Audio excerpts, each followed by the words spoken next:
नमस्कार. सर्वप्रथम दीपावलीच्या आपल्या सर्वांना हार्दिक शुभेच्छा. श्री शिवाजी रायगड स्मारक मंडळ आणि त्याच्या सगळ्या सभासदांकडून आपणाला नवीन वर्ष सुखसमृद्धीचे भरभराटीचे जावो यासाठी मनापासून शुभेच्छा. श्री शिवाजी रायगड स्मारक मंडळाने ज्येष्ठ इतिहास संशोधक श्री पांडुरंगजी बलकवडे यांच्या षष्टब्दीपूर्तीनिमित्तानं ही व्याख्यानमाला सुरू केली आहे. त्यामध्ये आज आपण या दिवाळीच्या पावन पर्वामध्ये या व्याख्यानाचं आयोजन केलेलं आहे. काल नरक चतुर्दशी आणि लक्ष्मीपूजन पार पडलं. उद्या पाडवा आणि भाऊबीज आहे. हा पाडवा 3.5 मुहूर्तांपैकी एक समजला जातो आणि बळीराजाच्या दृष्टीने म्हणजे शेतकरी बांधवांसाठी आणि व्यापारी वर्गासाठी अतिशय महत्त्वाचा दिवस समजला जातो. अशा या पावन पर्वामध्ये आजचं या व्याख्यानमालेतलं 10वं सत्र सादर करणार आहेत सरखेल कान्होजी आंग्रे यांचे 9वे वंशज श्री रघुजीराजे आंग्रे. रघुजीराजे आंग्रे आपल्या सगळ्यांना माहिती आहे की श्री शिवाजी रायगड स्मारक मंडळाचे अध्यक्ष देखील आहेत. समुद्रावरले शिवाजी असं ज्यांना म्हटलं जायचं अशा सरखेल कान्होजी आंग्रेंचे ते वंशज आहेत. छत्रपती शिवाजी महाराजांनी कल्याण, भिवंडी, पेण ही ठाणी जिंकल्यानंतर 1658च्या सुमाराला मराठा आरमाराची उभारणी सुरू केली आणि मराठ्यांनी अनेक जहाजं बांधली, वेगवेगळ्या प्रकारची जहाजं बांधली. आणि ऐतिहासिक संदर्भ असं सांगतात की वसुबारसेच्या दिवशी, याच दिवाळीच्या पावन पर्वापैकी तो एक दिवस मंगल दिवस आहे, या वसुबारसेच्या दिवशी मराठा आरमारातल्या पहिल्या जहाजाचं जलावतरण शिवाजी महाराजांनी केलं होतं. आणि म्हणून या पावन पर्वामध्ये वसुबारस येते, त्या दिवसाचं औचित्य साधून आपण आजच्या या व्याख्यानाचं आयोजन केलं आहे. व्याख्यानाचा विषय आहे भारताची नाविक परंपरा आणि मराठा आरमार. आणि हा विषय मांडण्यासाठी सुद्धा मराठा आरमाराचे प्रमुख असलेले सरखेल कान्होजी आंग्रे यांचे थेट 9वे वंशज आपल्यासमोर विषय मांडायला येत आहेत. ही सुद्धा आपल्या सगळ्यांच्या दृष्टीने खूप आनंदाची गोष्ट आहे.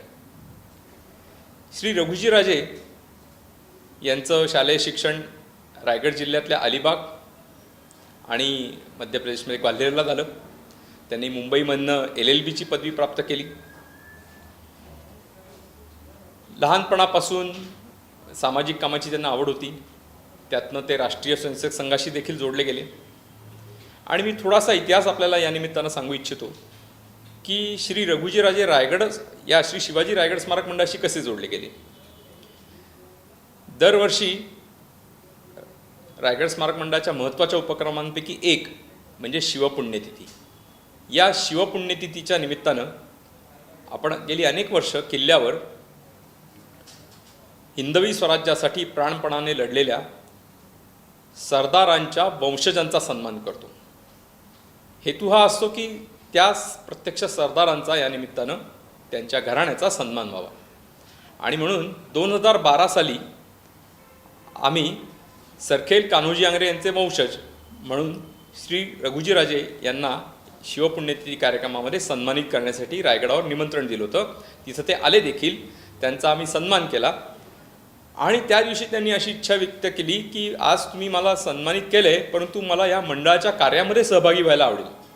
आणि मी आपल्या सगळ्यांना आनंदाने सांगू इच्छितो, त्यानंतर श्री रघुजीराजे मंडळाच्या कार्यात सहभागी तर झालेच, परंतु गेल्या 2 वर्षापासून श्री रघुजीराजे श्री शिवाजी रायगड स्मारक मंडळाचे अध्यक्ष म्हणून देखील काम करत आहेत. असे श्री रघुजीराजे आंग्रे हे किल्ले रायगड विकास प्राधिकरण जे महाराष्ट्र शासनाने स्थापन केलं आहे त्याचे देखील एक सल्लागार सदस्य म्हणून आज काम करत आहेत. याच्याचबरोबर गुजरातमधील लोथल येथे प्रस्तावित नॅशनल मेरीटाईम हेरिटेज म्युझियम याच्यामध्ये मराठा आरमार गॅलरी उभी करण्याची जबाबदारी देखील श्री रघुजीराजेंवर सरकारने दिलेली आहे. याचं कारण या विषयातले अनेक संदर्भ हे रघुजीराजेंकडे उपलब्ध आहेत. त्याचा वापर करून त्यांनी ह्या म्युझियममध्ये हे मराठा आरमार गॅलरी उभी करावी अशी सरकारची इच्छा आहे. एवढंच नाही तर अनेक दुर्गप्रेमी, दुर्ग संवर्धन करणाऱ्या आणि सामाजिक संस्थांशी सुद्धा रघुजीराजे फार मोठ्या प्रमाणात जोडले गेलेले आहेत. आणि म्हणून आज या ठिकाणी श्री रघुजीराजे आपला या व्याख्यानमालेतला विषय आपल्या सगळ्यांच्या समोर मांडणार आहेत, भारताची नाविक परंपरा आणि मराठा आरमार. या निमित्तानं, दीपावलीच्या निमित्तानं मी आपल्या सगळ्यांना रायगड स्मारक मंडळाने अगदी मागच्या 3-4 दिवसांपूर्वी केलेला एक उपक्रम सांगू इच्छितो.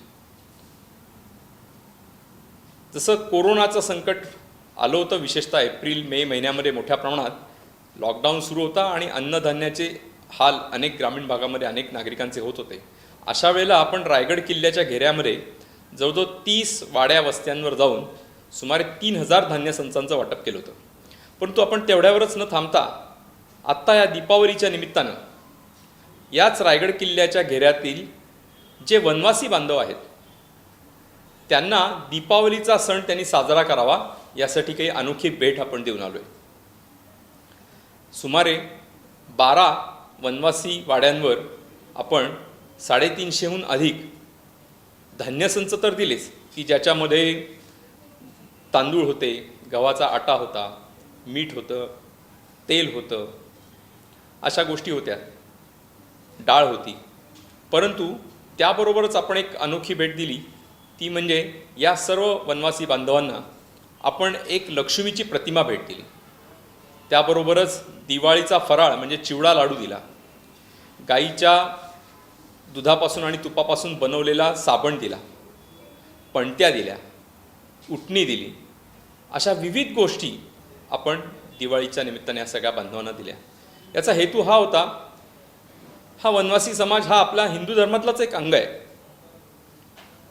परंतु अनेकदा असे सण साजरे करणं हे त्यांच्याकडनं होत नाही. त्याच्यासाठी पैसे लागतात, थोडंफार माहिती लागते त्या सणाची, आणि दुर्दैवाने अशी माहिती नसल्यामुळे याचा फायदा घेऊन ह्या मंडळींना अन्य धर्मीय काही मंडळी मदत करतात आणि त्या मदतीच्या बदल्यात नाताळसारखा सण साजरा करा असं सांगतात. तेव्हा श्री शिवाजी रायगड स्मारक मंडळाने असा निर्णय घेतला की या आपल्याच हिंदू धर्मातील बांधवांना आपण योग्य ती सणाची माहिती सांगू, आणि म्हणून आम्ही या सगळ्या धान्य संचाबरोबर या वनवासी बांधवांना दिवाळीचा फराळ आणि लक्ष्मीची प्रतिमा देखील भेट दिली. आणि त्याला फार चांगला प्रतिसाद या सगळ्या मंडळींनी दिला. त्यांना त्याबरोबर आम्ही पणत्या पण दिल्या, आणि त्यामुळे दिवाळीचा सण यावर्षी या रायगड किल्ल्याच्या घेऱ्यातल्या वनवासी बांधवांच्या घरी मोठ्या प्रमाणात साजरा होणार आहे.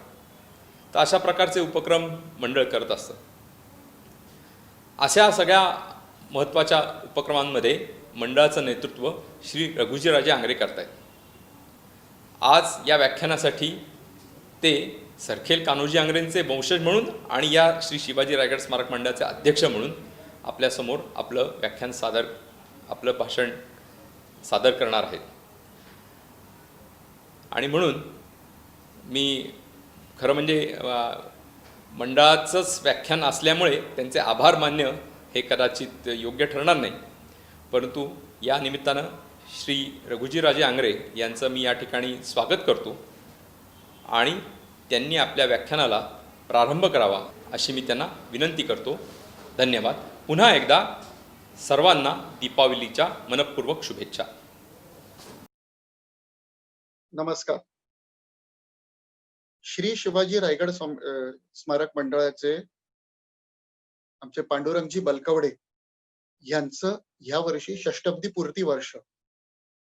पांडुरंगजींचा वाढदिवस हा आमच्या सर्वांच्या करता एक अतिशय आनंदाचा हृदय सोहळा.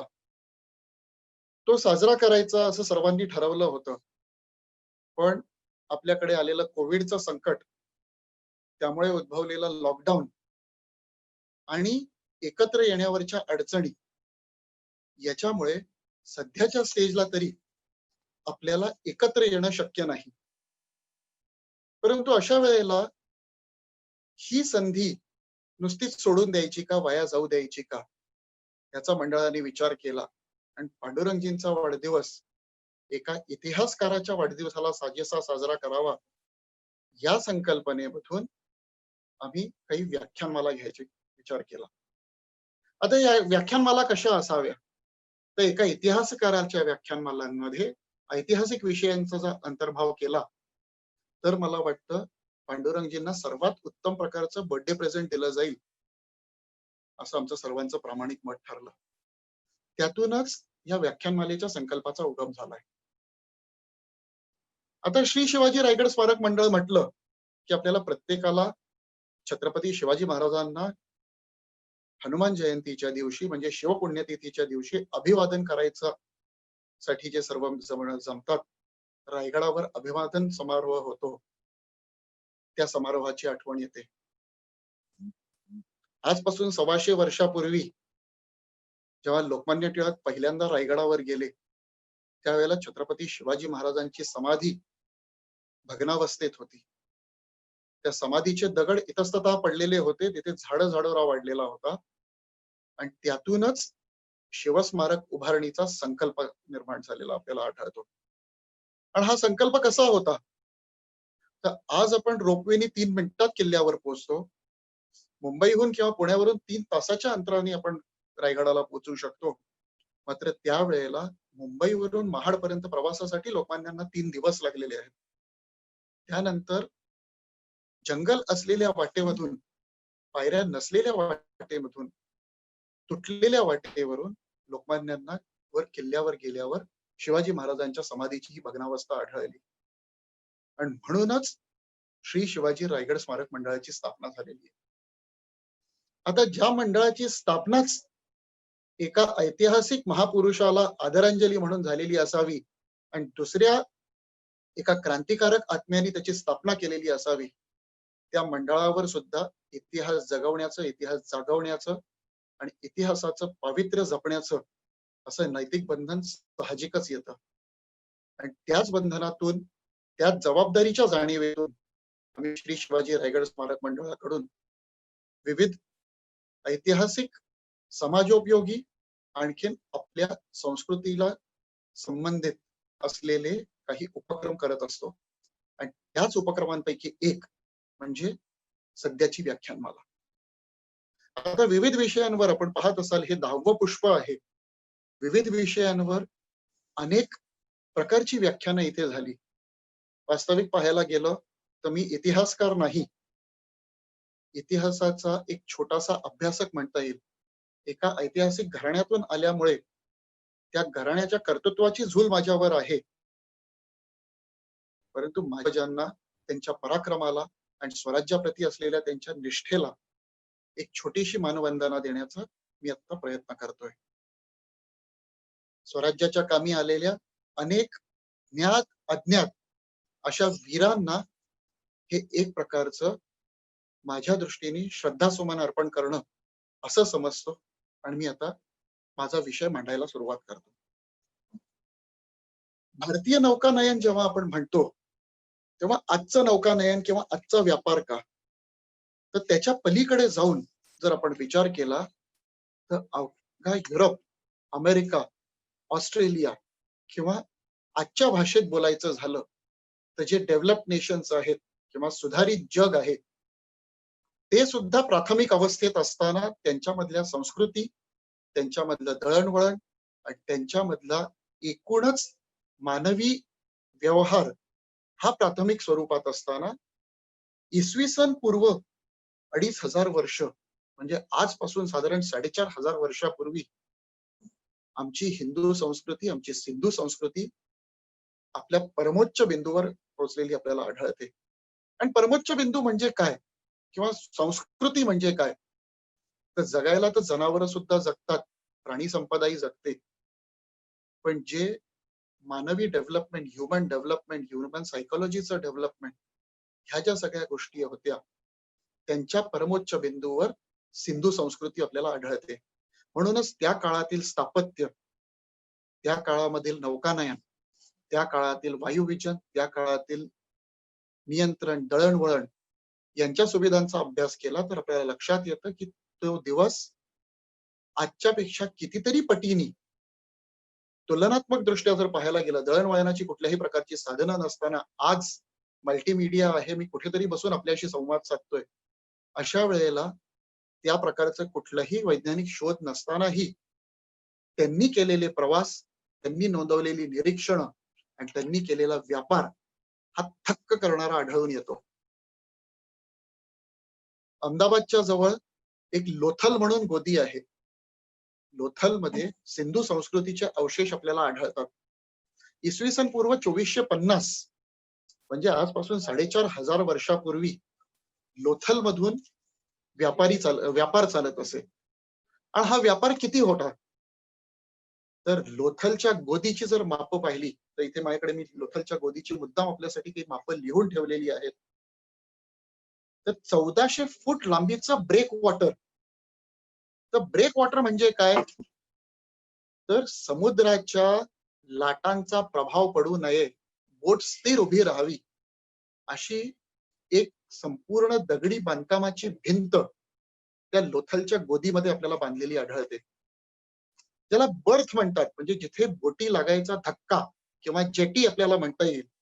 तर त्या जेटीची लांबी काय असावी? तर 754 फूट लांबीची ही लोथलच्या गोदीची जेटी आहे किंवा धक्का आहे. आता 754 फूट म्हणजे आज आपल्याला जरी काही वाटलं नाही तरी ईस्ट इंडिया कंपनी किंवा मुंबई मधलं रॉयल नेव्ही असतानाची मुंबईच्या गोदीची माप ही 755 फूट होतं.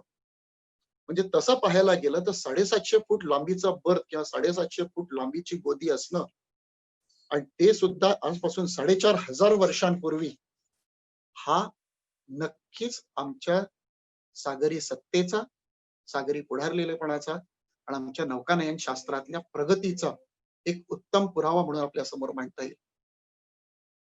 आता गोदी असणं किंवा मोठा धक्का असणंच म्हणजे काय सर्वात प्रगतीची लक्षणं आहेत का? तर त्याच्या पलीकडे जर सांगायचं गेलं तर हिंदू संस्कृतीचा जो दिग्विजय झालेला आहे तो जलमार्गे झालेला आहे. वास्तविक पाहायला गेलं तर भारताचा विस्तार हा इराण अफगाणिस्तानकडे न होता तो जास्तीत जास्त विस्तार हा बाली, जावा, सुमात्रा, इंडोनेशिया ह्या भागात आपल्याला झालेला आढळतो. आणि हा विस्तार झालाय कसा? तर हा संपूर्ण विस्तार हा जलमार्गे झालेला आहे. त्यामुळे सर्वात प्रथम हिंदू संस्कृतीला समुद्रोल्लंघन निषिद्ध होतं, ही संकल्पनाच तिथे मोडीत काढलेली आपल्याला आढळून येते. भारतीयांनी समुद्रोल्लंघन करू नये म्हणून पाश्चिमात्यांनी काही विधिनिषेध आमच्या जीवन पद्धतीमध्ये घुसवलेले आपल्याला आढळतात. आणि तेच विधिनिषेध आमच्या जीवनशैलीचा एक भाग बनावे इतक्या बेमालूमपणे आपल्या दैनंदिन जीवनात यावे, यापेक्षा मोठं दुर्दैव काही नाही. आणि दुर्दैवाने ही मानसिकता बदलायसाठी आम्हाला 2-2.5 वर्ष जावी लागली. आमच्यातली विजिगीषू वृत्ती, आमच्यातला व्यापार, आमच्यातली सांस्कृतिक संपन्नता याच्यावर एक प्रकारचं मळब चढलं होतं. आणि ते मळब हटायसाठी छत्रपती शिवाजी महाराजांचा जन्म व्हावा लागलाय.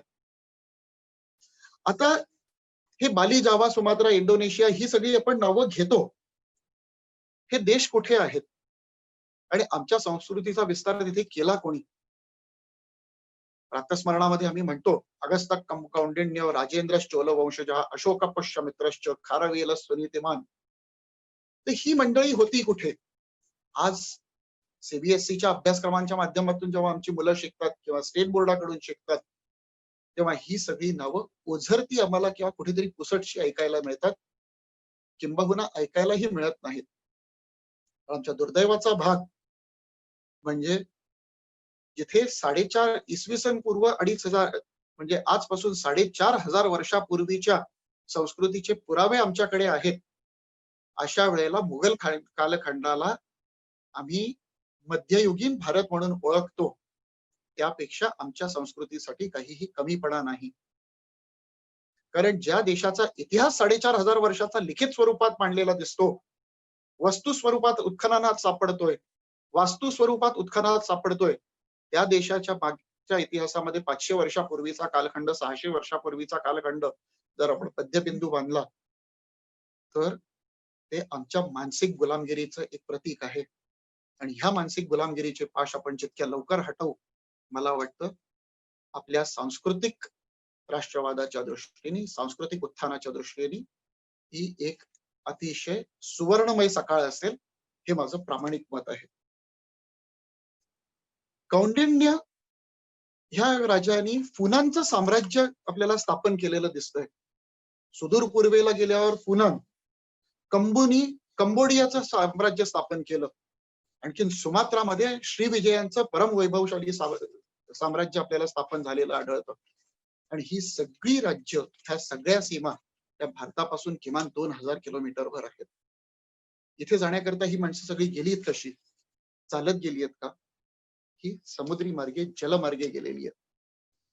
आणि ते कुठल्या तरी तराफ्यावरून, कुठल्या तरी बोटीमधून कोणीतरी लुटारू म्हणून नेलं, कोणीतरी गुलाम म्हणून नेलं, तर अशा प्रकारचे गेलेले नाहीयेत. तर ही सगळी मंडळी जाताना आपल्या देशाचे, आपल्या संस्कृतीचे संस्कृती दूत म्हणून गेलेले आपल्याला आढळतात. आणि ह्या मंडळींनी तिथे जाऊन काय केलं? आमच्याकडे अरबस्तानाकडून आक्रमण झाली, खैबर खिंडीतून आक्रमण झाली, तिथे आमच्यावर सांस्कृतिक आक्रमण झालं, धार्मिक आक्रमण झालं, व्यापारी आक्रमण झालं, राजकीय आक्रमण झालं. पण श्रीविजयांनी तिथे जाऊन काय केलं? तिथून तो देश लुटला का? तिथल्या लोकांना वाटवलं का? तर नाही. तिथल्या लोकांच्या मानसिक समृद्धीमध्ये सुधारणा केलेली आपल्याला आढळून येते. आता ही मंडळी गेली आहेत कशी? ही गेल्याचा पुरावा काय? किंवा ही मंडळी जेव्हा गेली तेव्हाचं नौकानयन शास्त्र प्रगत असल्याचा पुरावा काय? तर आज आमच्याकडे काही पुरावे लेखी स्वरूपात सुद्धा आहेत. त्यातलाच एक ग्रंथ आहे युक्ती कल्पतरू. आता युक्ती कल्पतरू काय आहे? युक्ती कल्पतरू आमचा एक असा ग्रंथ आहे ज्याच्यामध्ये भारतीय नौकानयन शास्त्राबद्दल विस्ताराने वर्णन केलेलं आपल्याला आढळतं.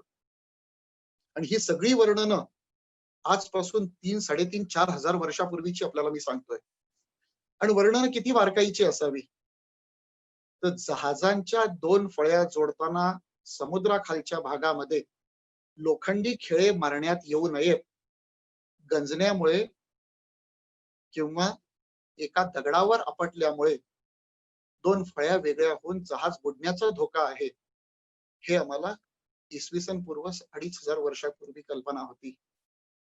ज्याला आज जहाजांचं जॉइनरी टेक्निक म्हटलं जातं, ते आम्ही इसवी सन पूर्व 2,500 ते 2,500 वर्षापूर्वी प्रत्यक्षात वापरत होतो.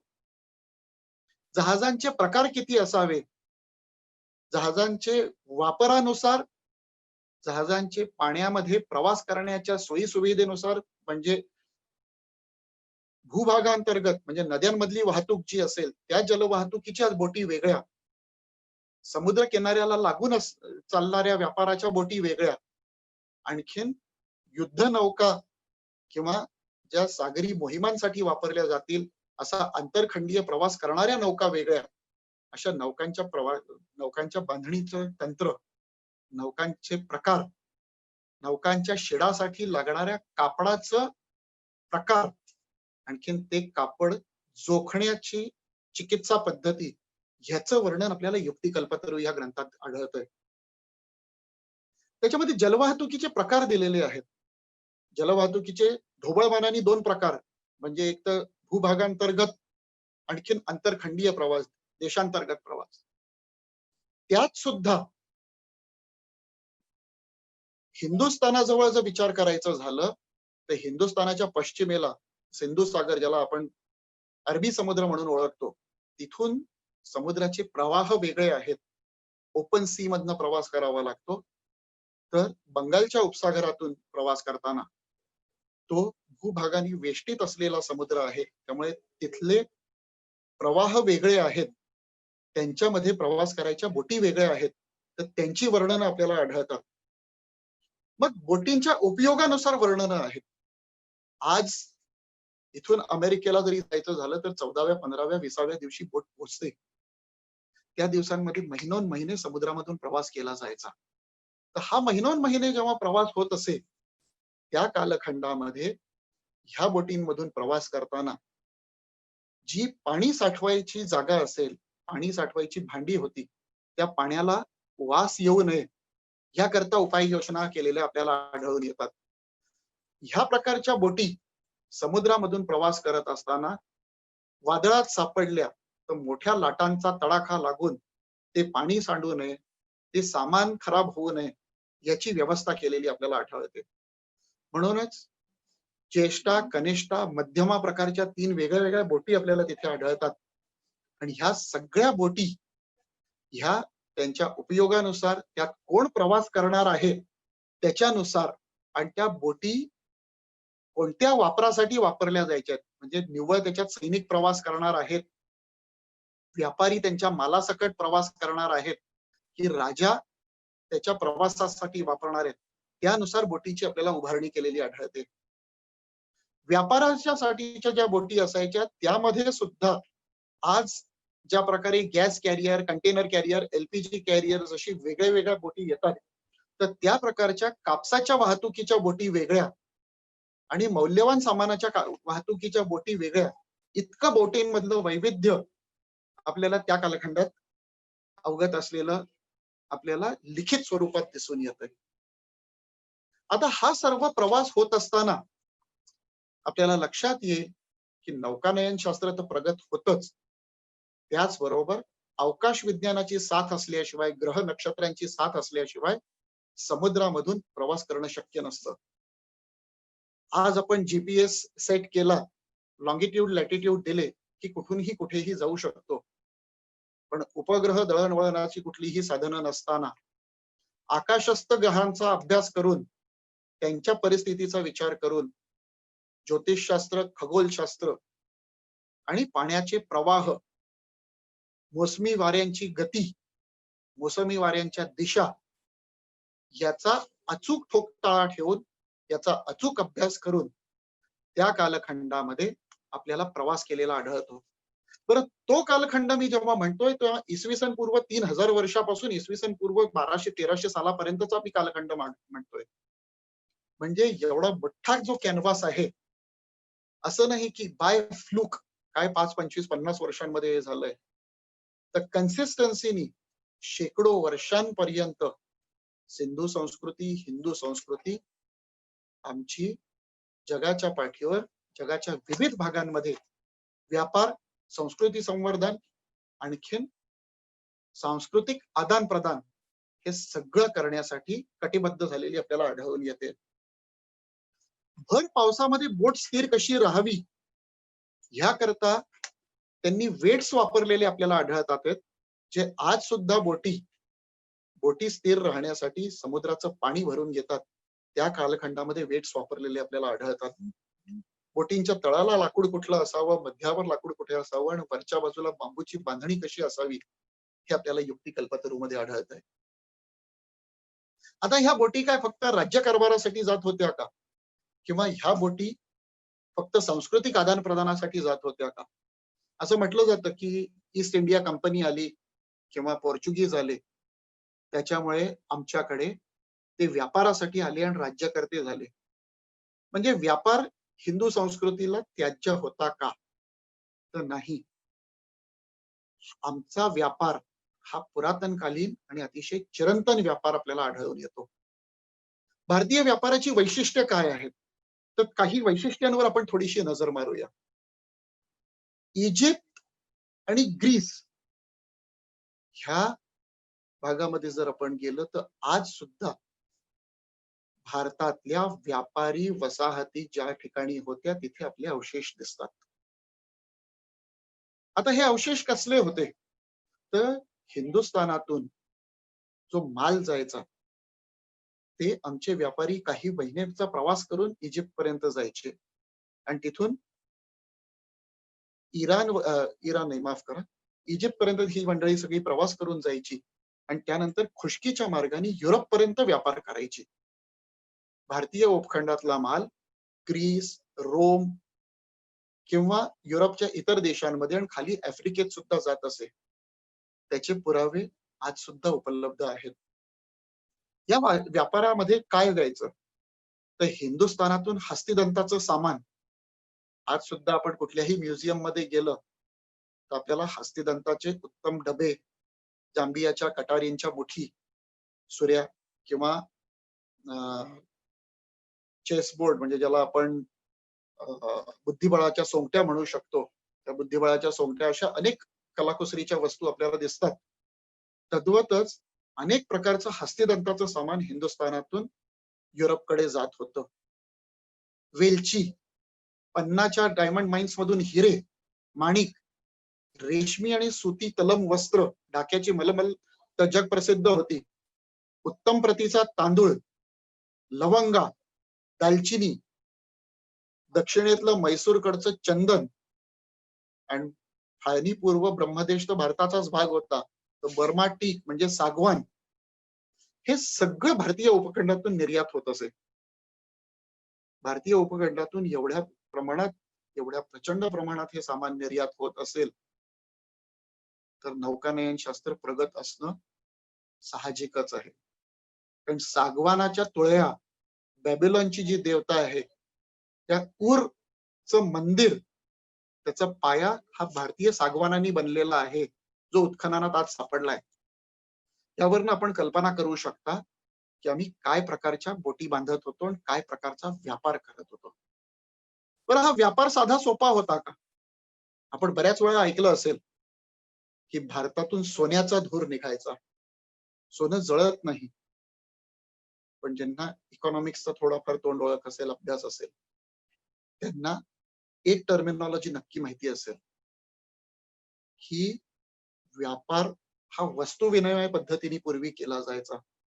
आणि वस्तू विनिमयाचा व्यापार म्हणजे काय? तर आमच्याकडून रेशीम जायचं, आमच्याकडून सुती तलम कपडे जायचे, हस्तिदंती सामान जायचं, मसाले जायचे आणि त्याच्या बदल्यात आम्ही रोम मधून किंवा इटली मधून, जर्मनी कडून, युरोप मधल्या इतर देशांमधून त्या कालखंडामध्ये तांब, सोनं, चांदी किंवा बसऱ्याचे मोती ह्या प्रकाराने मोबदला घेत होतो. सौदी अरेबियामधून आम्ही घोडे घेत होतो. म्हणजे आजचा सौदी अरेबिया त्या कालखंडातला जो देश होता. अरबस्तानकडून आम्ही घोडे आणायचो आणि त्याचं उत्तम उदाहरण किंवा त्याचा परिणाम हा झाला की आमचा जो व्यापार होता तो सगळा पेरिशेबल गुड्सचा होता आणि तिकडनं येणाऱ्या गोष्टी या सगळ्या नॉन पेरिशेबल होत्या.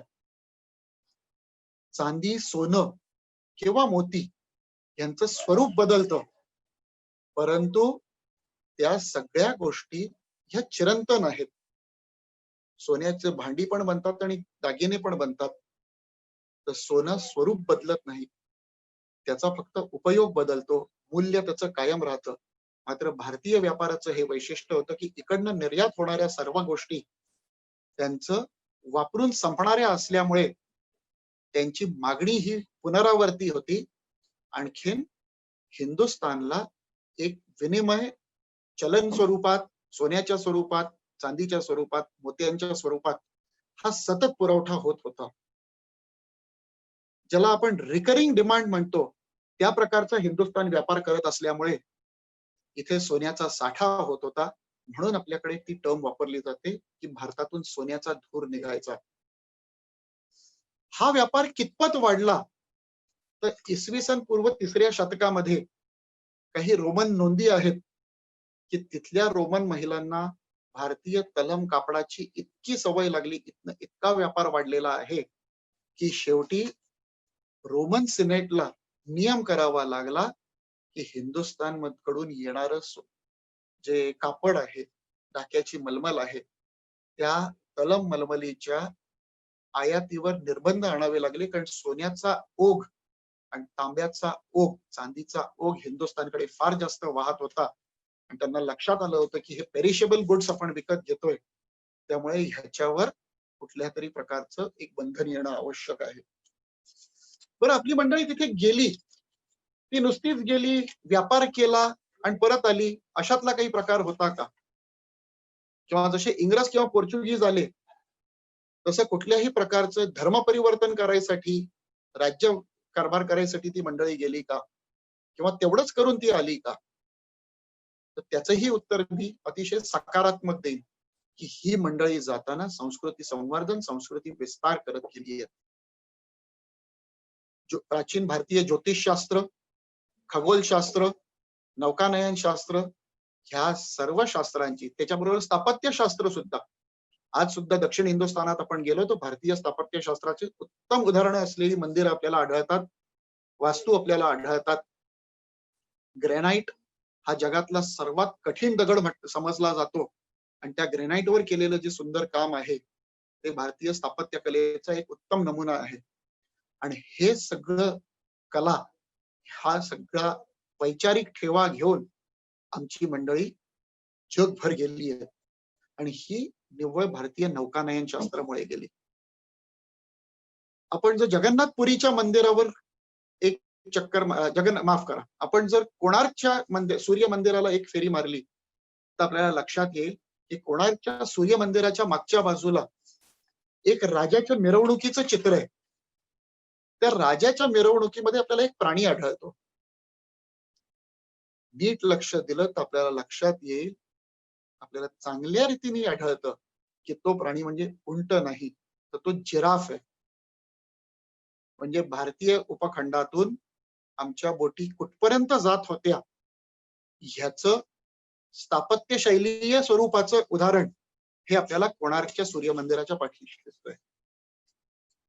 आता ह्या सगळ्याला, ह्या संपूर्ण सुबत्तेला, ह्या संपूर्ण आमच्या सांस्कृतिक अभियानाला छेद कुठे लागला? तर या सगळ्या सांस्कृतिक अभियानाला आमच्या रोख लागली, छेद लागला ज्या क्षणाला आम्ही समजू लागलो की समुद्रोल्लंघन निषिद्ध आहे. समुद्रात गेल्यावर आम्हाला संध्याकाळची संध्या करता येणार नाही. त्या क्षणाला जेव्हा आम्ही ही हरलेली मनोवृत्ती मनात बाळगली, त्या क्षणाला आमच्या ऱ्हासाची सुरुवात झाली आहे. हिंदू संस्कृतीला जर कुठल्याही प्रकारे समुद्रोल्लंघन निषिद्ध असतं तर प्रभू रामचंद्रांनी सीतामाईंना सोडवायसाठी समुद्राचं उल्लंघन केलंच नसतं. कारण हिंदू संस्कृतीत जर कोणी मर्यादा पुरुषोत्तम असेल तर श्रीरामांच्या हातून काहीही चूक होणं शक्य नाही. आणि ते जर रावणाला मारायला समुद्र उल्लंघन करून श्रीलंकेपर्यंत जाऊ शकतात, तर मला नाही वाटत आमच्या धर्मशास्त्रामध्ये कुठेही योग्य प्रकारे असं म्हटलेलं असेल. पण प्रत्येक देशाला जसे चांगले वाईट दिवस असतात, इतिहासामध्ये उतार चढ असतात, त्याच प्रकारचा एक हा उतार चढ होता. आणि आमची सागरी भरभराट किंवा आमचा जलमार्ग आम्ही विसरलो आणि आमच्या व्यापारिक ऱ्हासाची सुरुवात झाली. आता भौतिकशास्त्राचा एक सिद्धांत आहे की जिथे कुठे पोकळी निर्माण होते, ती पोकळी भरून काढणारे कारक घटक सुद्धा तिथे जवळपास कुठेतरी असतात. भारतीय उपखंडाच्या बाबतीत ही पोकळी भरून काढायचं काम युरोपियन्सनी केलेलं आढळतं. भारतीय उपखंडातल्या नाविक साधनेला ज्या क्षणाला ब्रेक लागला, त्यानंतर पश्चिम किनारपट्टीवरून अरबस्तानातले आणि युरोप मधले व्यापारी येणं सुरू झालं. अरबस्तानातून येणारे व्यापारी आपल्याच बोटींबरोबर येत होते, तिथे व्यापार वाढत होता आणि ते इथनं सुद्धा व्यापार करत होते. त्यामुळे सिद्धी वगैरे जी मंडळी, एबिसिनियन गुलाम वगैरे आलेले दिसतात, हे त्याचंच एक प्रतीक आहे. पण खरा जर खंड लागला असेल, खरा जर छेद आला असेल, तर तो भारतामध्ये पोर्तुगीजांच्या आगमनाने. 1498 साली कालिकत बंदरात उतरलेला वास्को द गामा हा वास्तविक पाहता हिंदुस्थानसाठी एक मोठा शह होता. आज आमच्या सीबीएसईच्या पुस्तकांमध्ये म्हटलं जातं की वास्को द गामाने भारताचा शोध लावला. वास्को द गामा येण्याच्या 3000 वर्ष आधीपासून हिंदुस्थानची जहाजं जगभर व्यापार करत होती. वास्को द गामा यायच्या 2000 वर्ष आधी मय संस्कृतीपासून ते राजा परमदेव वर्मनापर्यंतच्या संस्कृतीमध्ये हिंदू संस्कृतीची जहाजं प्रवास करत होती, व्यापार करत होती. अशा वेळेला वास्को द गामाने हिंदुस्थानचा शोध लावला हे आपण म्हणणं आणि आपल्या मुलांकडून घोटून घेणंच एका पराभूत मानसिकतेचं प्रतीक आहे.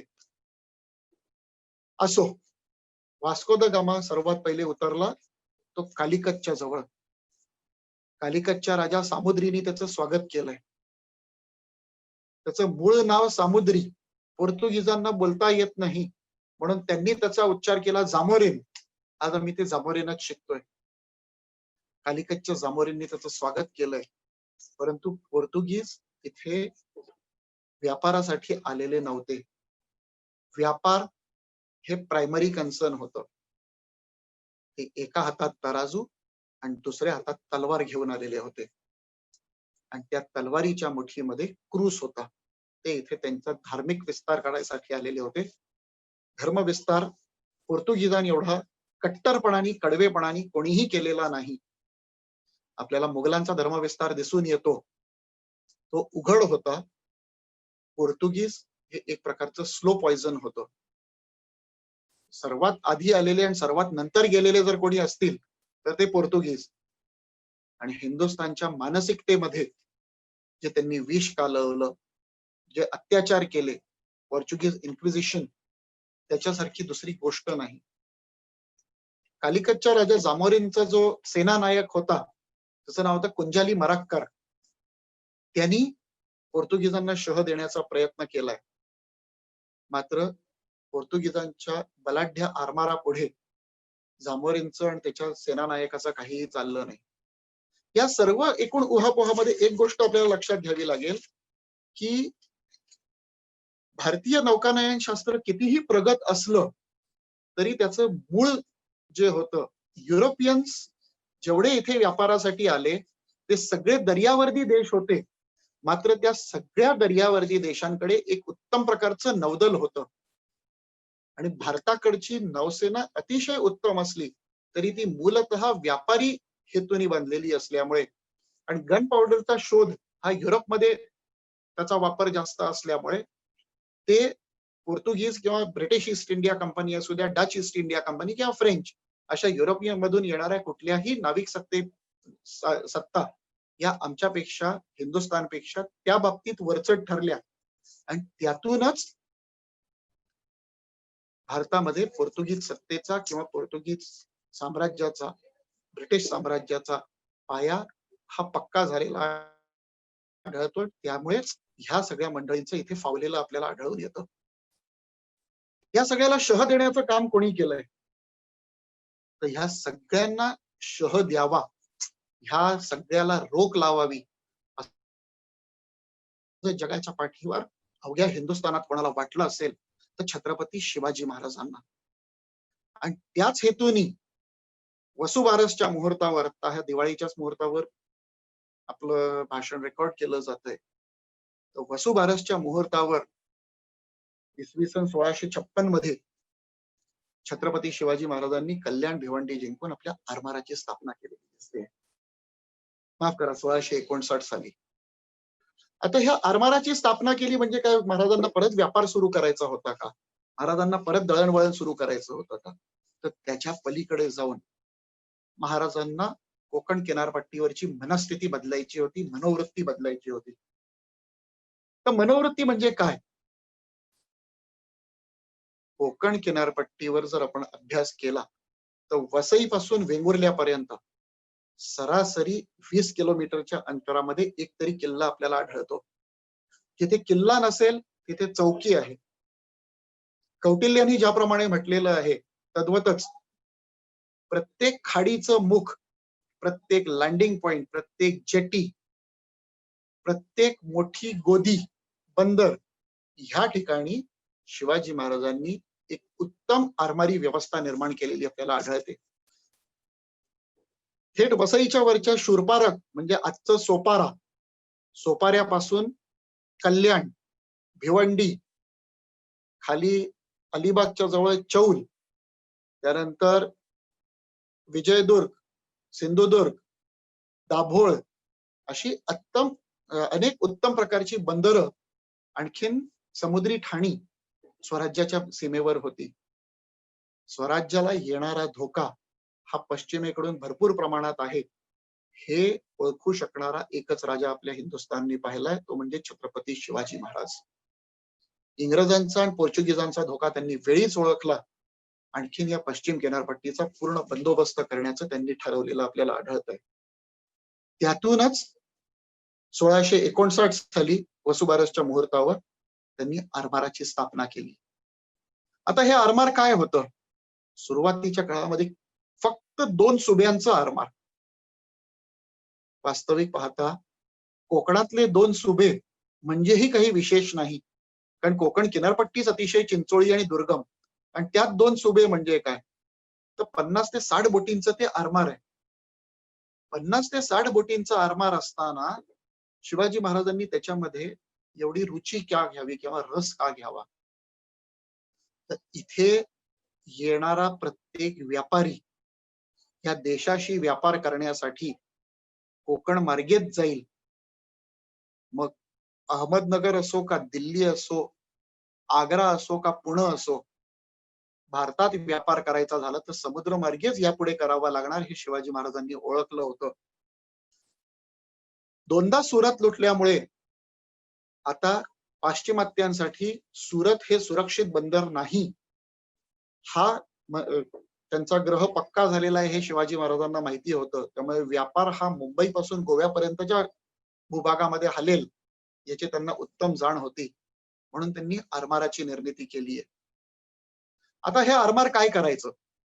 छत्रपती शिवाजी महाराजांच्या आरमाराची तुलना जर सिद्धी, इंग्रज किंवा पोर्तुगीज यांच्यापैकी कोणाच्याही आरमाराशी करायची झाली तर तत्कालीन कुठल्याही युरोपियन जहाजातल्या सर्वात कमी बलशाली जहाजाच्या पेक्षाही कमी ताकदीचं मराठ्यांच्या आरमारातलं सर्वात मोठं जहाज असायचं.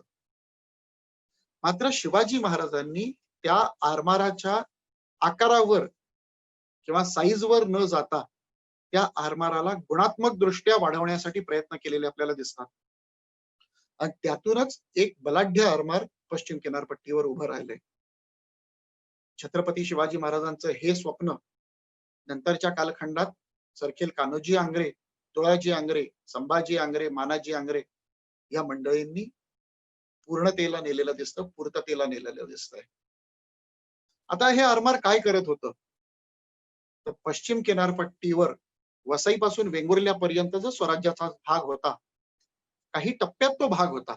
वसईमध्ये तर पोर्तुगीज होते, मुंबईमध्ये इंग्रज होते, मुरुडमध्ये सिद्धी होता, दाभोळला वेगळे होते, आणखीन सावंतवाडीला पण वाडीकर सावंत होते. पण तरी सुद्धा स्वराज्याचा जो भाग होता त्या भागाचं रक्षण, त्या भागातली व्यापार वृद्धी आणि एक प्रकारे स्वराज्यासाठी समुद्राची दारं खुलं करण्याचं काम हे मराठा आरमाराने केलेलं आहे. आता ह्या आरमाराचं रक्षण करायचं कसं? कारण अतिशय बलाढ्य असलेली पोर्तुगीज किंवा इंग्रजांची आरमारं, प्रस्थापित असलेलं सिद्धीचं आरमार याच्याशी लढा द्यायचा झाला तर गुणात्मक दृष्ट्या मराठा आरमार प्रगत असणं आणि प्रबळ असणं ही काळाची गरज होती.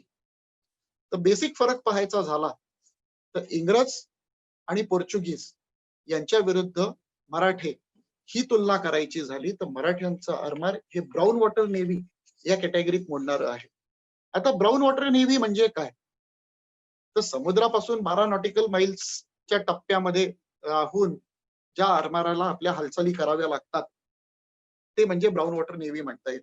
म्हणजे किनाऱ्यावरील किल्ल्यांच्या पाठिंब्याने त्यांनी आपल्या क्रियाकलापांना मूर्त स्वरूप देणं हे मराठा आरमाराकडनं अपेक्षित होतं.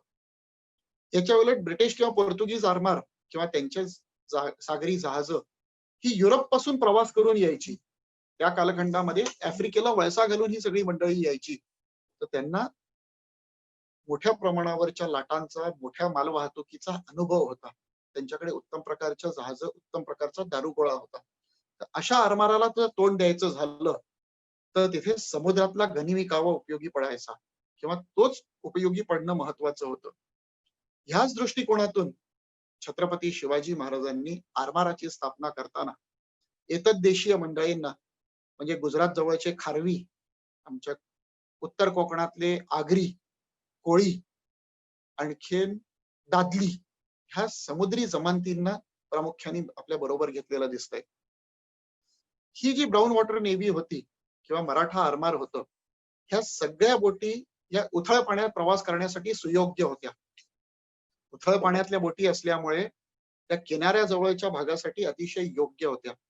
इंग्रज किंवा पोर्चुगीजांनी आक्रमण केल्यावर, सिद्धीचं आक्रमण झाल्यावर जर शत्रू बलाढ्य असेल तर त्याच्या तोफांच्या माऱ्याच्या बाहेर राहण्यासाठी या उथळ पाण्यात सरकून येऊ शकत होत्या. त्याच्या पलीकडे जाऊन आपल्यापेक्षा कितीतरी मोठ्या मोठ्या बलाढ्य बोटींना हरवण्यासाठी ह्या मराठा आरमाराच्या बोटी अतिशय चपळ होत्या.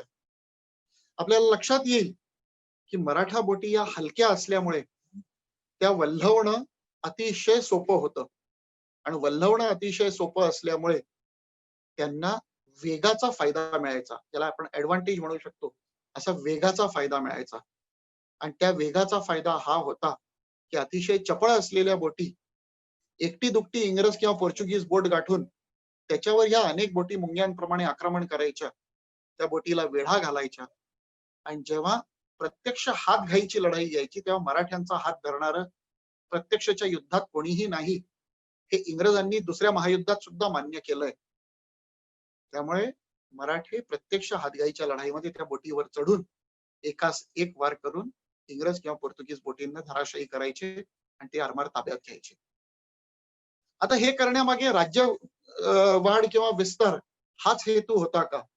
तर ह्याच्याही पलीकडे जाऊन हा धोका ओळखण्याची क्षमता असलेला एकमेव द्वितीय राजा म्हणजे छत्रपती शिवाजी महाराज, हे मी परत एकदा म्हणू इच्छितो. समुद्री किनाऱ्यावरचे किल्ल्यांची जे शृंखला पाहिली तर आपण खांदेरी पासून कुलाबा, आणखीन विजयदुर्ग सिंधुदुर्ग पासून ते जयगड पर्यंतचा छोटासा किल्ला जरी पाहिला तरी लक्षात येईल की समुद्री किनाऱ्यावरून प्रवास करणार एक कुठलंही जहाज मुंबईवरून निघून गोव्याला जाईपर्यंत कधीही दृष्टीआड होऊ शकत नाही. या संपूर्ण प्रवासादरम्यान ते जहाज नेहमी कुठल्या ना कुठल्या मराठा किल्ल्याच्या नजरेच्या टप्प्यात असतं. हेच मराठा राज्य कारभाराचं वैशिष्ट्य होतं.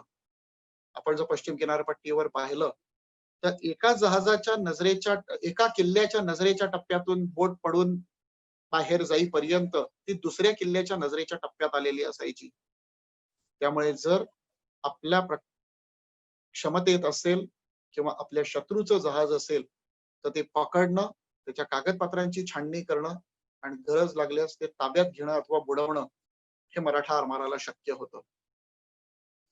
मराठ्यांचा आरमार येण्यापूर्वी छत्रपती शिवाजी महाराजांच्या नंतरच्या कालखंडात ज्या वेळेला कान्होजी आंग्र्यांकडे या आरमाराची धुरा सांभाळायला मिळाली, तो प्रसंग सुद्धा अतिशय एका माणसाचा कस कसा लागू शकतो, त्या परिस्थितीचा आणि माणसाचा कस, त्यावरनं माणसाचं स्वभाव वैशिष्ट्य काय असतात ते लक्षात येईल.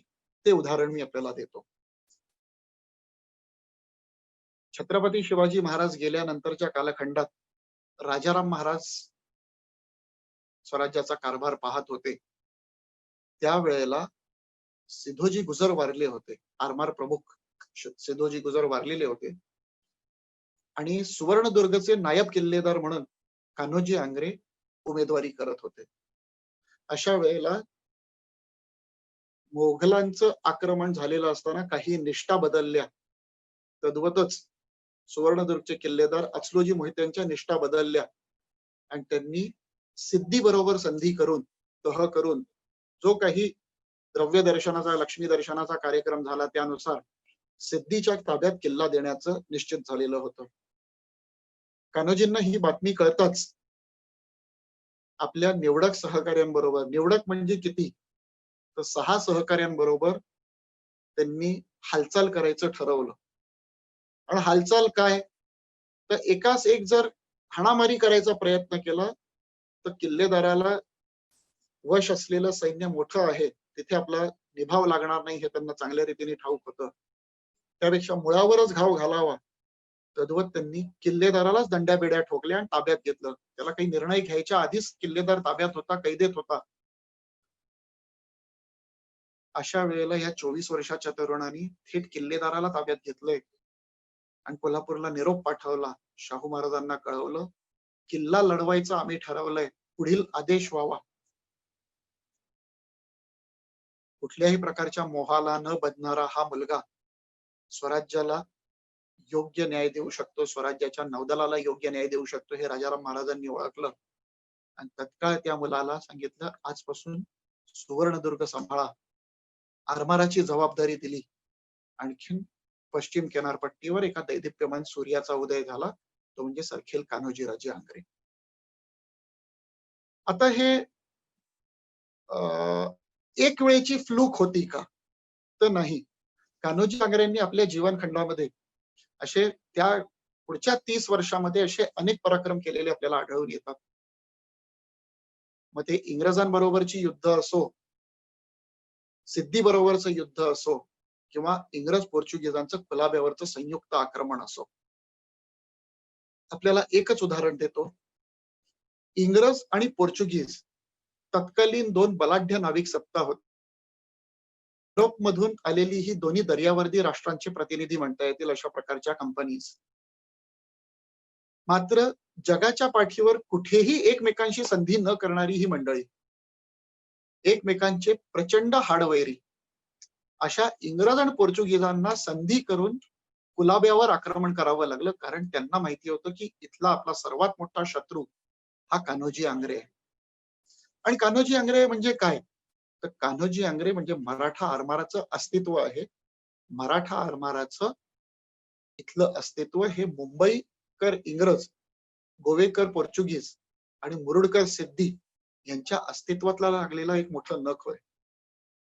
मुंबई बंदराच्या समोरच असलेलं खांदेरीचं बेट आणि त्याच्यावर असलेला खांदेरीचा किल्ला हा मुंबईमधून येणाऱ्या प्रत्येक जहाजाची नाकाबंदी करू शकतो हे इंग्रजांना ठाऊक होतं. आणि कान्होजी आंग्रेंनी ते आपल्या जीवनखंडामध्ये त्यांना दाखवून दिलेलं आहे. पेण नदीच्या मुखामधून त्यांनी आपली आरमार बाहेर काढलं होतं आणि पुढचे आठवडाभर मुंबईची नाकाबंदी झाल्यामुळे मुंबईतला एकूणच सगळा दळणवळणाचा कार्यक्रम थांबलेला होता. त्यामुळे इंग्रजांना कान्होजी आंग्रे हा घटक समुद्रावरून लवकरात लवकर नष्ट होणं अत्यावश्यक होतं. म्हणूनच इंग्रज आणि पोर्चुगीजांनी कुलाब्यावर संयुक्त हल्ला केलेला आहे.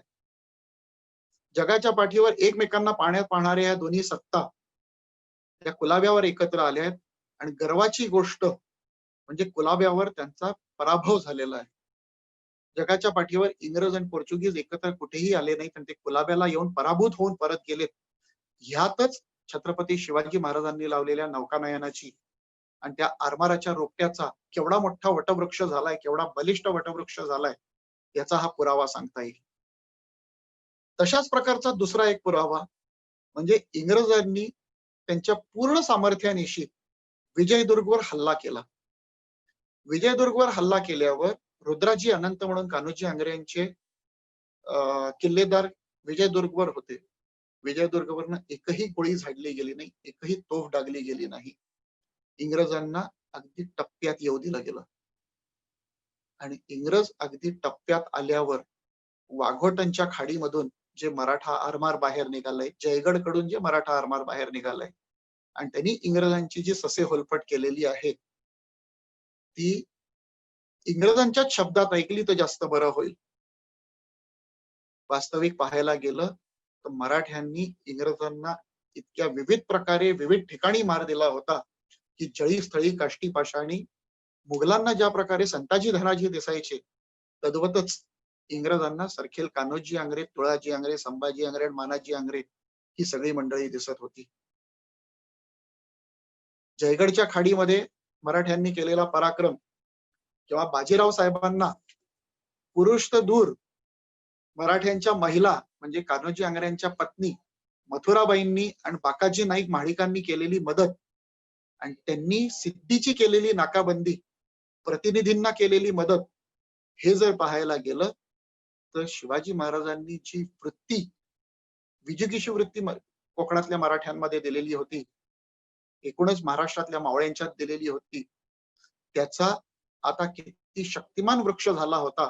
आणखीन ती मानसिकता, पराभूत मानसिकतेमधून, मोगली आक्रमणामुळे जी पराभूत मानसिकता हिंदुस्थानावर आलेली होती, त्याच्या पलीकडे जाऊन कोकण तर आमचा आहेच, इथे यायचंय तर आमच्याच हुकमानी, इथे वावरायचंय तर आमच्या आज्ञेनी, आणि इथे राहायचंय तर आमच्या इच्छेनी, ही वृत्ती आणि हा दरारा जर कोणी निर्माण केला असेल तर कान्होजी आंग्र्यांनी. मराठा आरमाराचा उगम व्हायच्या आधीपर्यंत किंवा तदनंतरच्याही काही वर्षाच्या कालखंडात समुद्रामधून कुठल्याही प्रकारच्या जहाजाची वाहतूक करायची असेल, कुठल्याही प्रकारच्या मालाची वाहतूक करायची असेल तर पोर्तुगीजांचं कर्टाज घेणं आवश्यक होतं. मराठा आरमाराच्या अस्तित्वात आल्यानंतर, आणखीन त्याला कान्होजी आंग्र्यांसारखा सेनानायक मिळाल्यानंतर, सर्वात पहिले मराठ्यांनी कर्टाजचे निर्बंध झुगारून दिलेले आपल्याला आढळतात. कर्टाजचे निर्बंध झुगारून देणं ही एक साधीसुधी प्रक्रिया नव्हती. थेट औरंगजेबाच्या हॅरमला जरी किंवा औरंगजेबाच्या जनान्यातल्या काही महिलांना, औरंगजेबाच्या कुटुंबियांना सुद्धा जर मक्केला जायचं असेल तर पोर्तुगीजांचा कर्टाज घेऊनच समुद्रातून प्रवास करावा लागायचा. अशा वेळेला कान्होजी आंग्र्यांनी ईस्ट इंडिया कंपनी आणि पोर्तुगीज यांना ठणकावून सांगितलं की इथे चालेल तर मराठ्यांचं दस्तक, आणि जे जहाज मराठ्यांचं दस्तक घेणार नाही त्याचं काय करायचं ते तुमच्या देवाला विचारा, मी माझ्या मनाला जे योग्य वाटेल तेच करेन. आणखीन त्यांनी मराठा दस्तक नसलेली, मराठा परवाना नसलेली जहाज पकडणं, धरणं, बुडवणं सुरू केलंय. आणि तो दरारा एवढा वाढला होता की पुढची 100 वर्ष मराठा आरमार पश्चिम किनारपट्टीवर अनिर्बंध संचार करत होतं. हा अनिर्बंध संचार हा फक्त मराठा आरमाराचा नव्हता, मराठा बलाचा नव्हता, तर मराठा मानसिकतेचा होता. ही मानसिकता की हा समुद्र आमचा आहे आणि इथे राज्यही आमचंच चालणार आणि इथे हुकूमही आमचाच चालणार, ह्या मानसिकतेला छत्रपती शिवाजी महाराजांनी रुजवलं होतं आणि आंग्र्यांनी वाढवलं, फोफावलं होतं. त्या मानसिकतेतूनच सिंधुदुर्ग, विजयदुर्ग, सुवर्णदुर्ग, कुलाबा, खांदेरी, उंदेरी, जयगड, सागरगड आणि अशी अनेक सागरी ठाणी निर्माण झाली. त्या सागरी ठाण्यांमार्गे मराठ्यांची सागरी सत्ता या किनाऱ्यावर होती. ही सागरी सत्ताच नव्हती तर मराठ्यांचा रेव्हेन्यू, मराठ्यांचं व्यवस्थापन कौशल्य, मराठ्यांची जहाज बांधणी, त्यांचे टकसाळ, या अशा जीवनशैलीतल्या विविध आयामांमध्ये, विविध घटकांमध्ये मराठे या कोकणच्या मातीशी समरस झालेले होते, तसे पाण्याशी समरस झाले. शिवाजी महाराजांचा गनिमी कावा मराठ्यांनी विजयदुर्गच्या खाडीत नेऊन ठेवलेला आपल्याला दिसतो. आंग्रिया बँक म्हणून तिथे एक बेट आहे, तिथली सर्वसाधारण उंची ही 2 फॅदम आहे. मराठ्यांचा आरमार तिथे नांगरलेला असायचं. ब्रिटिश किंवा पोर्चुगीज आक्रमण करायला आले तर ते खोल पाण्यातली जहाजं असल्यामुळे ती त्या प्रवाळाच्या खडकावर आपटून फुटायची. तर त्यांना आपण पाहायला गेलं तर त्या दिवसांमध्ये समुद्रातला स्थळ, समुद्रातले प्रस्तर आणि समुद्रातले प्रवाह याची उत्तम जाण असणारं आरमार जर कोणी निर्माण केलं असेल तर मराठ्यांनी निर्माण केलंय. आरमाराच्या बाबतीतल्या या पहिल्या भागामध्ये मी आज आपल्या समोर हीच मांडणी करू शकतोय. वेळेचं काहीतरी लिमिटेशन आहे, त्यामुळे मी आता इथे थांबतोय. आरमाराचे पुढच्या काही लढाया आणि आरमाराचा ऱ्हास, त्यामध्ये पेशव्यांचं योगदान, नानासाहेब पेशव्यांचं, ह्या बाबतीत पुन्हा कधीतरी चर्चा करू. थांबतो. जय भवानी, जय शिवराय.